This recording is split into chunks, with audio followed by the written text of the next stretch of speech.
4வது டெஸ்ட் போல 2வது நாள் ஸ்மித்தும் கமின்ஸ் ஸ்டடியாக ஸ்டார்ட் பண்ணியிருப்பாங்க. ஸ்மித் ஒரு பக்கம் நல்லா ஸ்டார்ட் ப்ளே பண்ணி அவரோட செஞ்சுரியை கம்ப்ளீட் பண்ணியிருப்பாரு. இன்னொரு பக்கம் கமின்ஸ் ஜடேஜா ஓவரில் பிக் ஷாட் ஆட போய் 49 ரன் அவுட் ஆகிட்டு போயிருப்பாரு.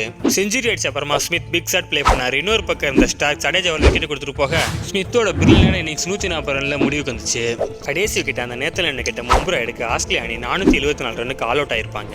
இந்தியாவுக்காக ஜெய்ஸ்வால் ரோஹித் சர்மா ஓப்பனிங் வந்திருப்பாங்க. ரோஹித் சர்மா 2வது ஓவரில் விக்கெட் கொடுத்துட்டு போக அடுத்து அந்த கேஎல் ராஸ் நல்லா ப்ளே பண்ணுவார் பார்த்தா கமின்ஸ் ஓவரில் அவர் 24 ரன் விக்கெட் கொடுத்துட்டு போக ஜெய்ஸ்வால் விராட் கோலி ஒரு பக்கம் நல்ல ஷாட் ப்ளே பண்ணி ஜெய்ஸ்வாலோட 50 கம்ப்ளீட் பண்ணியிருப்பாரு.